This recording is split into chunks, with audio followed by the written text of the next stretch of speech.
ప్రకటించారు. ఇవాళ రాజకీయాల కొరకు మాట్లాడతలేదు కానీ భరత్ గారు, నేను ఆ రోజు ప్రకటించింది ఉంది. కాళేశ్వరం నుంచి కోదాడ నియోజకవర్గం మోతే అండ్ నడుగూడ మండలాలకు వస్తాయి. తప్పకుండా మునగాల మండలంలో ఒక విలేజ్ మోతే అండ్ నడుగూడ మండలాలకు. ఎందుకంటే నిన్న ప్రభుత్వం విజయరామనారావు వచ్చి అది కోదాడకు రావు అని అన్నారు. అందుకని నాకు డౌట్. ఈ పాప వాళ్ళు లోకి ఏదేదో మాట్లాడుతుంటారు కాంగ్రెస్ వాళ్ళు. మంత్రికి అవగాహన లేదా, మంత్రికి ఆయన లేకపోయి అంటే ఇప్పుడు ఎల్లంపల్లి నుంచి వచ్చి తర్వాత కాళేశ్వరం బాహుబలి మోటార్లు అక్కడి నుంచి వచ్చే నీళ్లే మేము సూర్యాపేట మొట్టమొదలు చూసినాం.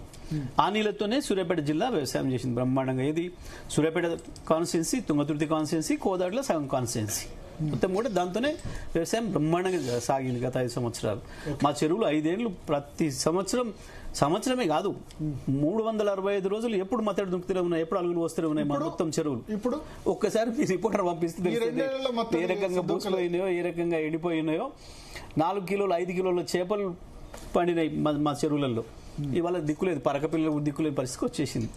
సరే అంటే నేను రాయలసీమ కూడా ఇప్పుడు చూస్తున్నాను. రాయలసీమలో అంటే తెలంగాణలో సాధారణ వర్షపాతం 40 సెంటీమీటర్లు అయితే రాయలసీమలో సాధారణ వర్షపాతం 20 సెంటీమీటర్లే. ఆ 20 సెంటీమీటర్లో 33% లెస్ రైన్ఫాల్ ఉంది. అంటే ఒకటి డిస్క్లైమర్ ఏంటంటే రాయలసీమలో ఈశాన్య ఋతుపవనాల్లో కూడా వర్షం పడుతుంది. అంటే తెలంగాణలో సెప్టెంబర్ 30 వాళ్ళకి అక్టోబర్ నవంబర్ లో కూడా ఛాన్స్ ఉంది ఆ 4 జిల్లాల్లో.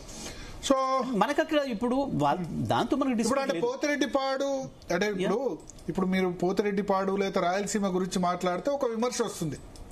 ఏంటంటే కేసీఆర్ రాయలసీమను రతనాల సీమ చేస్తా అని చెప్పి రోజా ఇంట్లో చేపల పులుసు తిని చెప్పారు. చెప్పుతో కొట్టండి కూడా నా మాట మాట్లాడితే ఈ చేపల పులుసు తిన్నారు. ఇంకోటి వీళ్ళు పోయి తెలంగాణకి ఏం చేసేస్తారు, ఎక్కడెక్కడ ఏం చేస్తున్నారు కూడా వెదవని కానీ ఎందుకు ఆ పనికి మళ్ళీ మాటలు మాట్లాడతారు లుచ్చనాయలు కానీ.